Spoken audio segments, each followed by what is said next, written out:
Thank you so much. It's such a delight to be here and to meet so many of you and be involved in this event. I was just listening to all of that and I was getting tired just listening, thinking, okay, it's time to go and take a rest. But there's still work to be done, and I'm so excited that we are here to be able to continue the work that we do in leadership. I want to thank Dr. Singer for asking me to do this, and Dr. Tim Reed, who I know is not here, and Jamie Bolden for all of your help in making this all come together. It's a tremendous honor for me because it gives me an opportunity to say thank you to ODK for what you did for me at a very important time in my life. It was one of the first times that I was recognized for leadership, and I really, frankly, didn't know anyone was paying attention. And it was exciting to see that people were paying attention. And the ODK at the University of Alabama, do we have any Alabama people here today? Roll Tide. Yes. Well, I didn't wear my jersey. I heard it was wear your jersey day. Uh, but ODK was a very prestigious organization, is on the campus at the University of Alabama. And when I was tapped for this organization, it was very meaningful to me.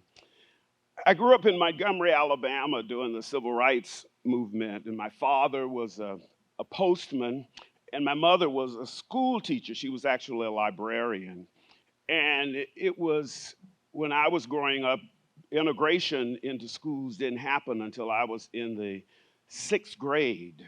And I didn't go to my first integrated school until I was in the seventh grade.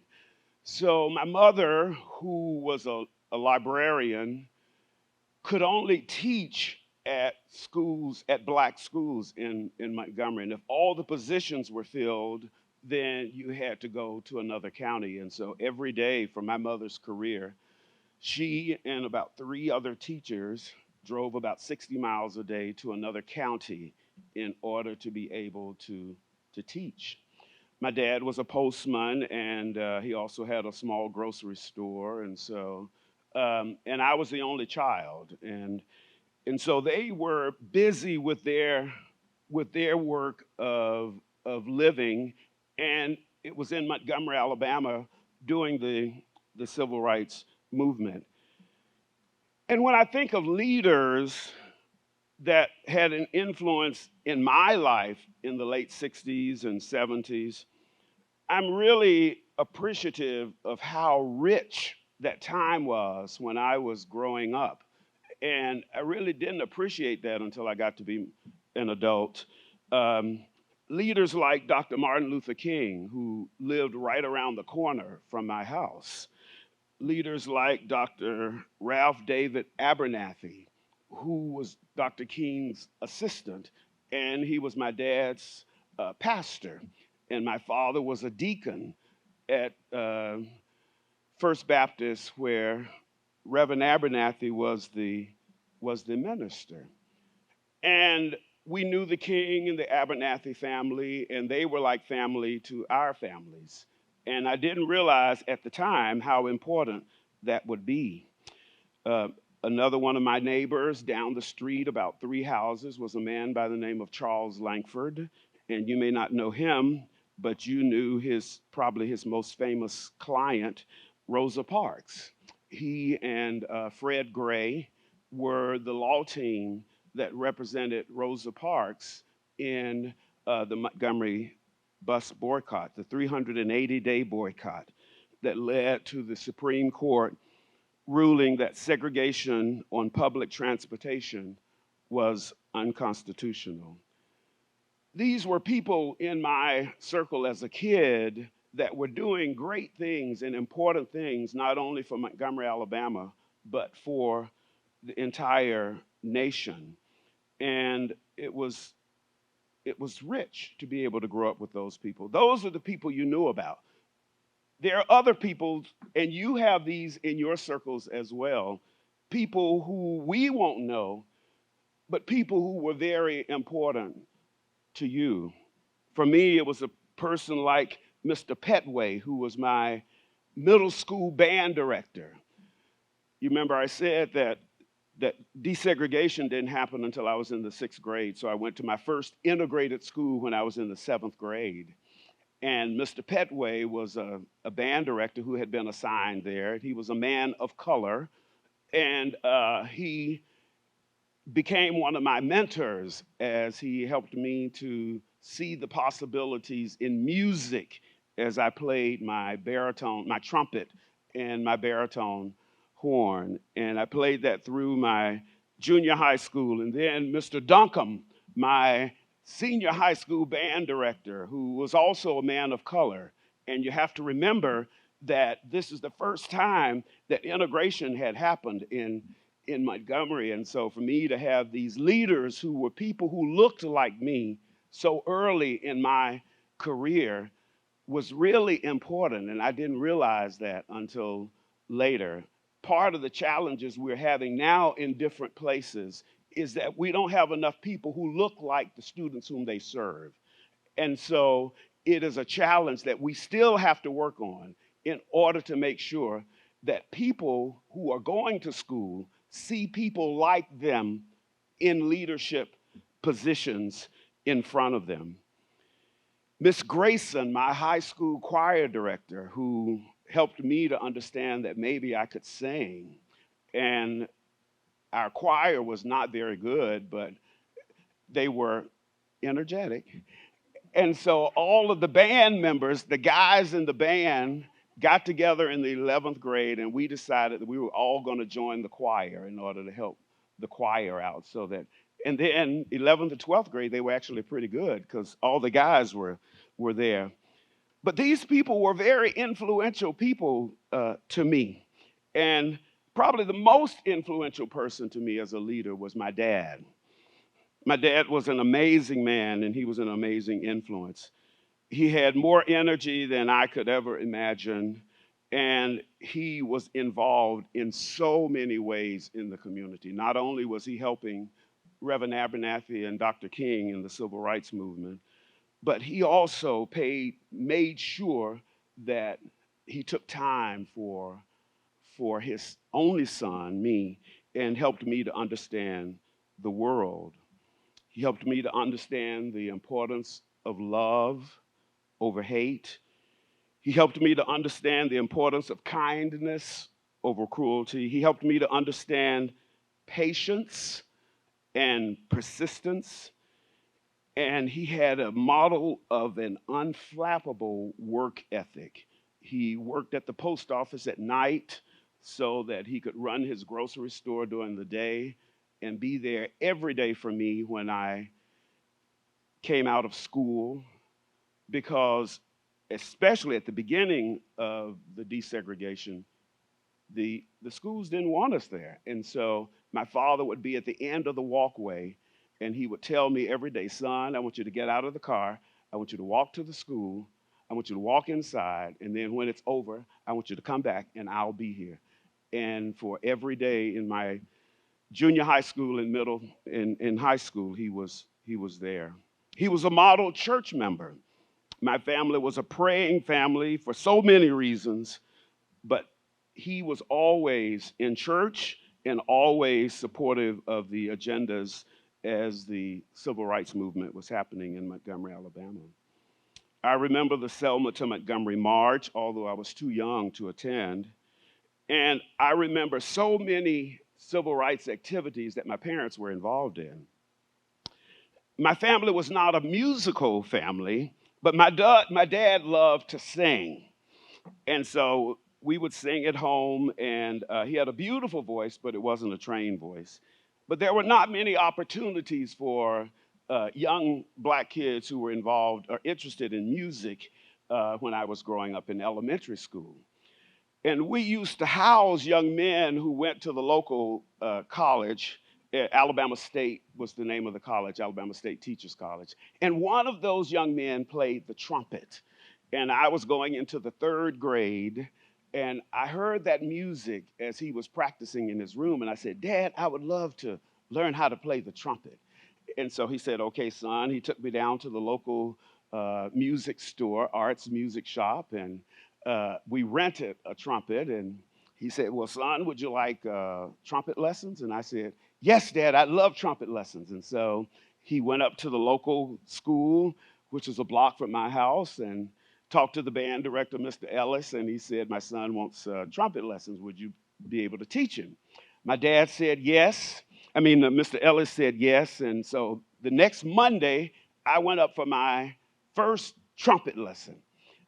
I was the summer between my second and third grade. I call that Monday a life-changing experience for both of us, because after that trumpet lesson, I realized that being in music was what I wanted to do more than anything else in the world. And after that trumpet lesson, Mr. Ellis had a life-changing experience as well. He died. And so I thought I'd killed him with my trumpet playing. I had it that Monday afternoon, and he had a heart attack that night. And so that was the end of my trumpet lessons. And so my dad, again, being a leader, said, well, son, he helped me through the whole funeral and all like that. Then he said, well, would you like for me to get you another trumpet teacher? I'll look for one. I was like, no, Dad, I don't want to kill another one. I'll teach myself. And so I taught myself how to play the trumpet, and I became actually pretty proficient at it. And I went on to play in the band until I graduated, went to Alabama, played in the $1 million band there. But I also sang. And there was a man who heard me sing by the name of Bill Stevens. And you may not know Bill Stevens, and the young people won't know this at all, but his most famous student was a man by the name of Gomer Pyle. And Jim Neighbors, for the older people who will know who that is. And if you watch Andy Griffin, you've probably seen Gomer Pyle. He had a beautiful voice. And so his voice teacher was the man who got me started in considering singing. And so went on to college, had a wonderful career at the University of Alabama. I had really, really a wonderful, wonderful experience, and then continued to pursue singing, and really left my trumpet playing behind, but I continued singing. But the ODK tapping at the University of Alabama was a really big deal for me. And of course, you know this information probably. The president of the University of Alabama, Dr. Frank Rose, who actually had ties to Lexington at Transylvania University here, he was also an ODK member. And he was the president when George Wallace made his famous stand at the schoolhouse door at the University of Alabama. And I certainly remember this still very controversial experiment when I went to college in 1975. But my experience there was wonderful. Music opened so many doors for me, doors that I had never thought that I would be able to enter. I had a wonderful teacher at the university who helped me to develop my skills for singing. And it was the ODK tapping that gave me that final confirmation of my ability to lead and be a leader. I completed my master's degree at the university that year, 1981, and I moved to New York City. And I became a freelance performing artist and performed at many of the world's great venues in New York, including Radio City Music Hall and the Metropolitan Opera and many others. And when I returned to the University of Alabama to work on my doctorate, I knew at that point that leadership in the arts was not only important, but necessary in terms of making sure that you could make change. When I was in New York, I was involved a lot with unions, and every time I would do a new show, they would tap a person in the cast to be the union representative. And it turned out that I always was the one that they elected, and I kept looking around saying, is there something on my back that says leadership? And but I think what was happening was that they'd seen my work and they'd seen my commitment to leadership. I'd always had an interest of singing, but I also had an interest of being backstage and seeing what was happening, not only on the stage, but backstage, in the meetings, in the creative part of making music happen. And so as I continued to work, I became more of producing opera, creating events, creating opportunities for other artists to be able to perform.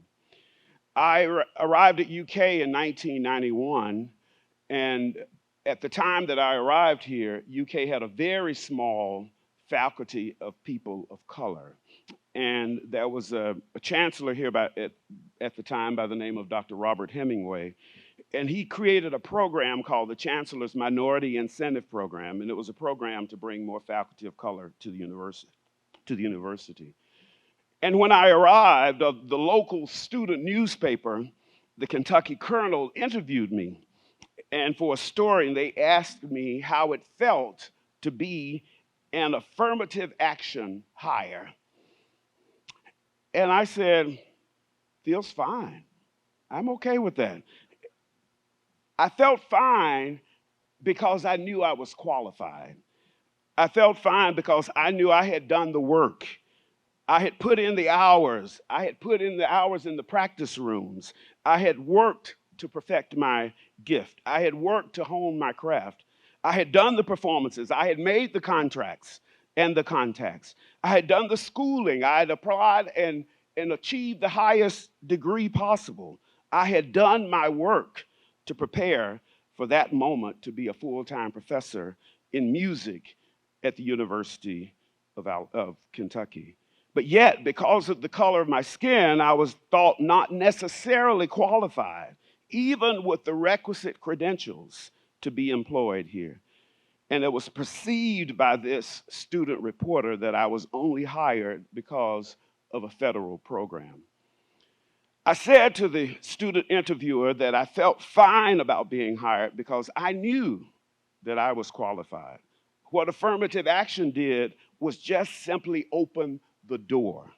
It was still my responsibility to step through and to achieve. Over the next 30 years here at UK, I've worked in my field to make art important to everybody and make the arts important to people at the university and people in the community and around the country. Charles Nelson Riley, a famous comic actor and Tony Award winner, was a lover of music and the arts. And he once said on a master class that I attended in Chicago, he said, if it's important to you, then it's your job to make it important to your audiences. And I have never forgotten that. If it's important to you, it's incumbent upon you to make sure that it is important to your university. If it's important to you, it's your job to make sure that it's important to your community. If it's important to you, then it's your job to make sure that it's important to your leaders. If it's important to you, then it's your job to make it important to others of influence. If it's important to you, then it's your job to make it important to, and you fill in the blanks. But that's our job as leaders. We help to drive the civic conversation about many topics in our communities and at our universities. That's something that I've always tried to do, is to make the arts part of the civic conversation in our community. I participate on civic and nonprofit boards. I champion causes of others when I feel that they are important to the life of the community. I get involved in many causes that affect our city and our university. And when I get involved, probably the most important thing that I do is I show up. So much of leadership is about showing up. showing up to meetings, showing up to planning sessions, showing up to network opportunities, showing up and being the face of that cause. In so many situations, I get to work and get to be involved in someone else's cause, on someone else's board, before I even ask them to get involved in my cause. That way, when I do ask them to be involved in my cause, it's easier for them to say yes, because in many cases, I was involved in their cause first. Your physical presence means a lot. And in so many ways, it speaks volumes when it comes to leadership. It's probably the hardest thing to do, especially over the last few years where the pandemic has caused so much isolation. But as a leader, it's incredibly important. We must continue, however, to be vigilant about carrying the torch of leadership in our jobs and in our communities. We must continue showing up and making our voices and our ideals known and heard. I thought about some of the takeaways that I wanted to give you today, and I thought about my ideas about leadership in terms of the things that I practice, and I thought I would share those with you. And Tara, I'll ask you to help me here. These are Everett's 10 points of leadership. So, the first point, don't be afraid to be outstanding in the field. You get the joke? But don't be afraid to be outstanding. You know, one of the things I recognized when I came to Kentucky was that a lot of the kids who were coming here, especially from other parts of Kentucky, from Appalachia and different parts of the state, were coming to Kentucky, and 30 years ago, it was the big city. And so they had ideas, great ideas, but they were afraid to voice those ideas. And so they were afraid to be outstanding. And I saw this a lot, both in male, but especially in female students. And so it was a big task to encourage them to feel good and comfortable about being outstanding. It's not a curse when you're good at something. It's not a curse that you have the abilities that maybe not everybody has. And so I want you to give yourself permission to be outstanding in the field. The next point, never give up. I saw this when I was in college. You see the frog there. Never give up. There were so many people who were talented in my work when I was growing up, but not necessarily tenacious. And so they would give up on an idea very easily. If you have an idea, don't give up on it. If you know something is going to work, don't give up on it. If you have a talent that you believe in terms of your own abilities, don't give up. Never, ever give up. The next one is a favorite of mine. Stay away from energy vampires. How many of you have those? Yeah, run. Because what they do is they zap you. They zap all your energy. They will even zap your ideas. They will zap your creativity, and you will be left with nothing, and they'll be skipping away happy because they have taken all of your energy. So when you are around energy vampires, recognize them and turn and run. If you work with them, do what you have to do and then run. But try to stay away from energy vampires.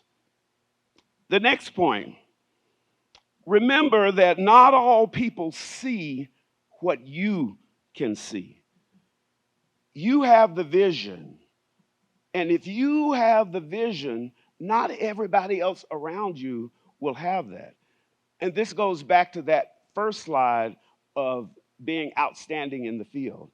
People who are outstanding in the field, a lot of times, are the people who have the vision.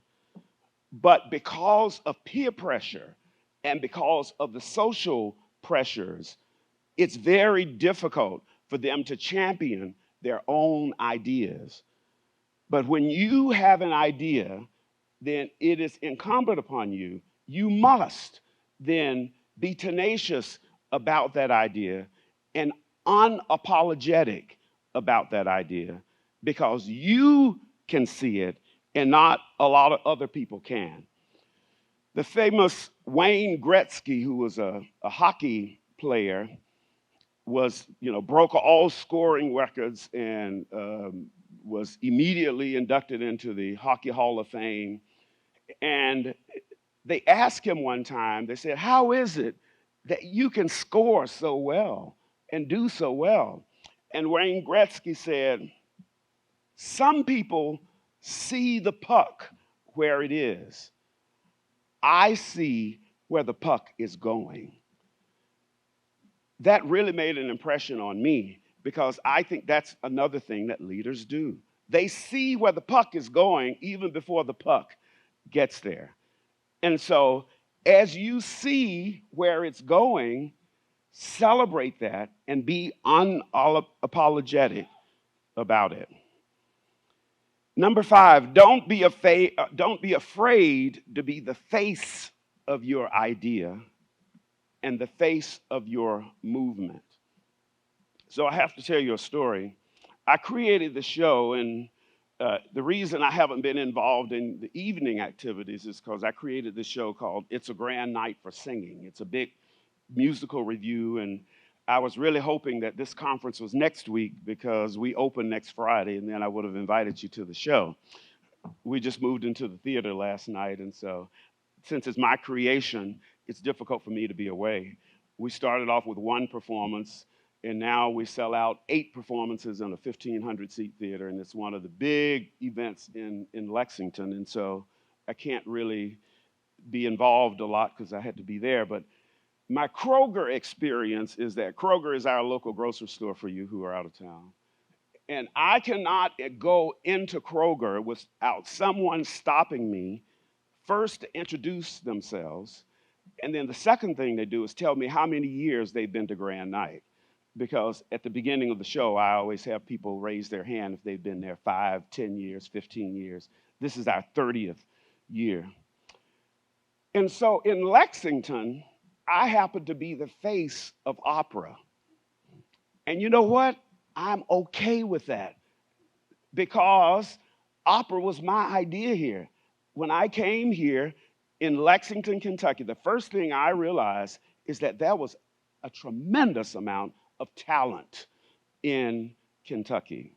A lot of those country music stars in Nashville, they were born here in Kentucky. And so Kentucky has a rich tradition of music and rich tradition of the arts.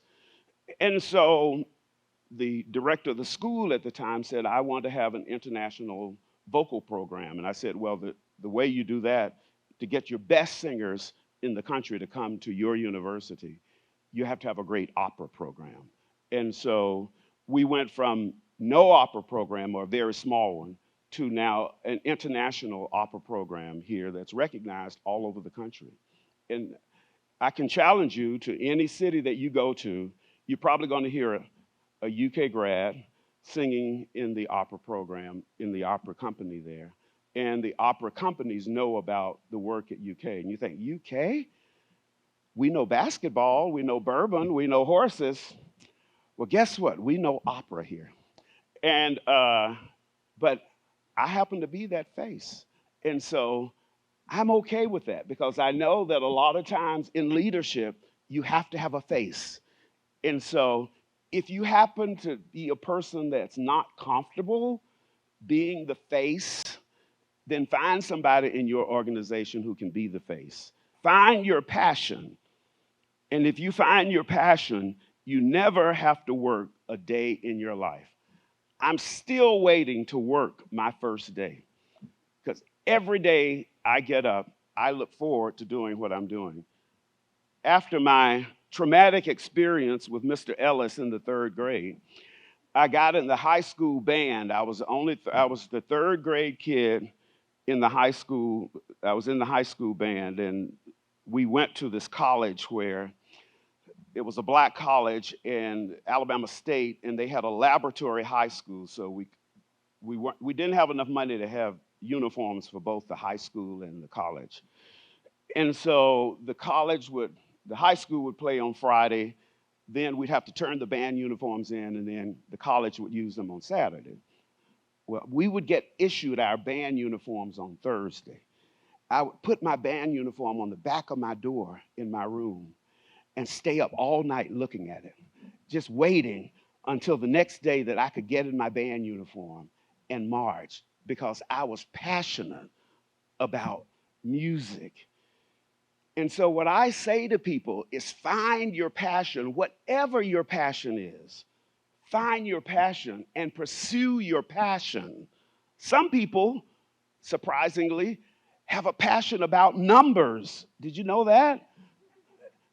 I hired an accountant, a business manager for our program, and I gave her a simple spreadsheet just to get some ideas about what she would do with it. And when she looked at it, her face just lit up. And I thought, my God, she likes numbers. I hired her. And so there are people who have passions about so many different things. So find those people who have passion about whatever you are working on, and then hire those people with passion because it'll all feel like you all are getting up every day and just going to play instead of actually working. The next one is be flexible. Flexibility is the key to life. And if you are inflexible, you will probably have a very difficult life because the only constant in life is change. And so, what we have to do is we have to be flexible enough to be able to change. Every year, as a professor here, I always make sure that in my first class, I have at least one freshman. And because of where I am and what I've been doing now, I teach mostly graduate students who are here at a very high level of singing. And for you who don't know about voice teaching, I teach voice just like you maybe have taken piano when you were younger. It's one-on-one. And so I have people from around the country who come to study. But I always take a voice in my voice studio. I always take a freshman because I want to know what's happening in the world.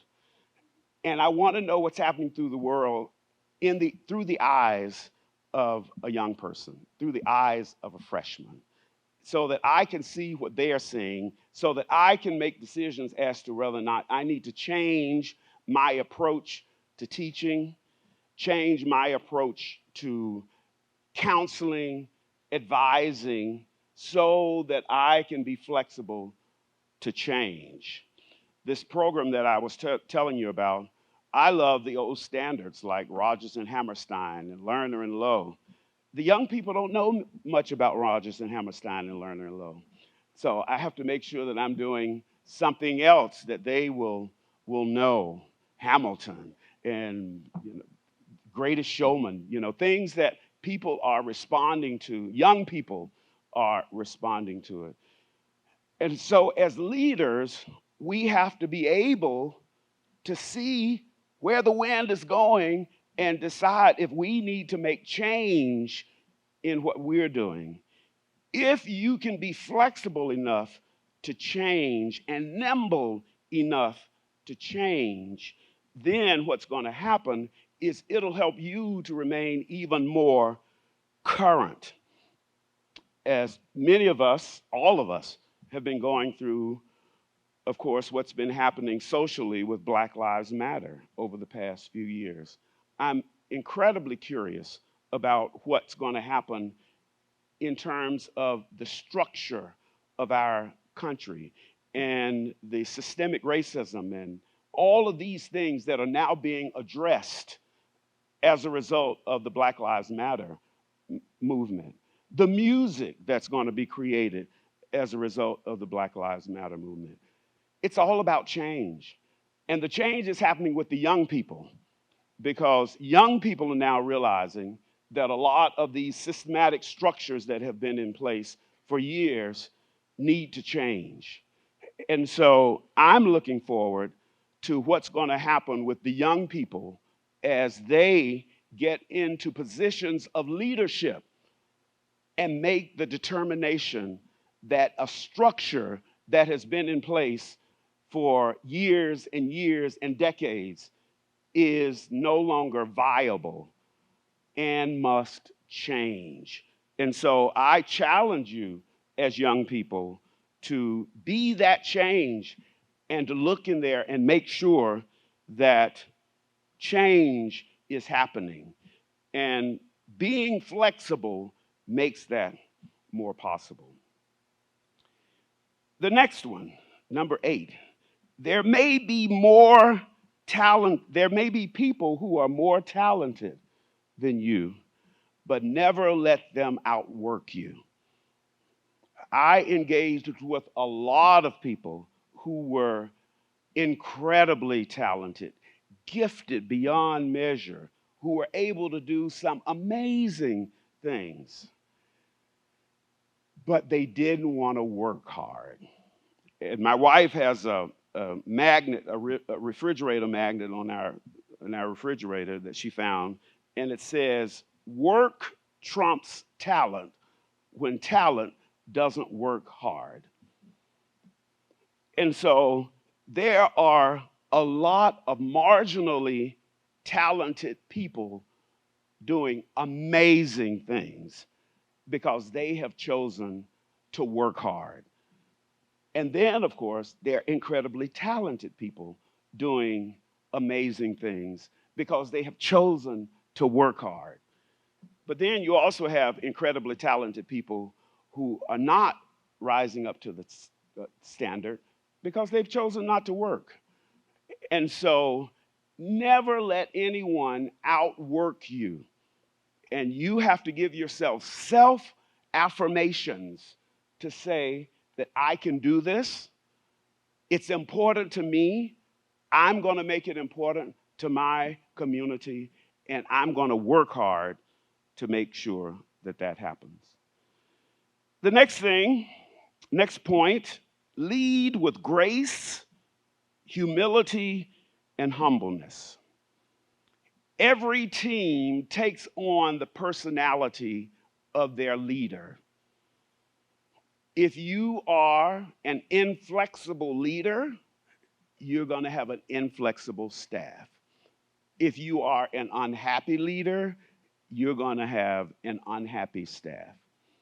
If you are a tense leader, you're going to have a tense staff. Whatever position you choose to have in terms of your own joyfulness, your own grace, your own humility, that's what your team will also take on. And so I challenge you as you are doing your work to lead with grace, humility, and humbleness. I had the great fortune of being a friend of the great author Alex Haley. And one of his favorite phrases was, "Find the good and praise it." And this is something that I try to do every day. I try to find the good in people, and then I praise them for that. You'll be amazed what people will do and how far they will go with just a little bit of praise, just a little bit of thank you, just a little bit of you're doing a great job. You'll be amazed at what people will do when they hear that from you. And so every day I try to look and find the good in somebody and find something good that they're doing, and then I don't keep it to myself. I praise them for it and I thank them for it. And you'll be amazed at what will happen. And finally, the most important words that I'll leave today, you with today, is don't let anybody steal your joy. That is something that I have instilled in my kids from when they were young. And it's something that I tell my students every day. Don't let anybody steal your joy. Like I said earlier, I distance myself from unhappy people. I make sure that the people that are around me are also joyful people who have a passion for what they're doing. I try to engage joyful people. I try to hire joyful people.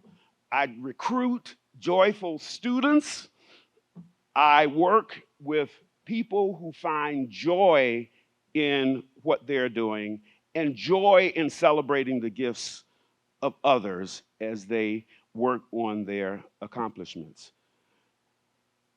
You may hear this a lot, but I'll say it again, especially for the young people, the young leaders in the room. You do have the ability to change the world. You may not think you do, but you really do. But change does not have to be all the time on a global network. Change can be one person at a time as you work in your environment to make change with the people with whom you have the opportunity to work. And then what happens? It's like throwing a puddle in the water. It just spreads and spreads. And before you know it, your impact will be global, and it'll be an impact that started with that person that's sitting right next to you, that person that's working with you in your cubicle, that person that's sitting next to you in your class. Change takes one person at a time in very small amounts, but it can have a ripple effect that can change the world. So that is my challenge to you. I'm so excited about the work that you will do as you move forward in your lives.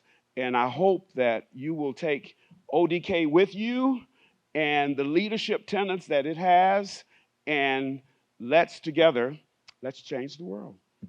Thank you all very much.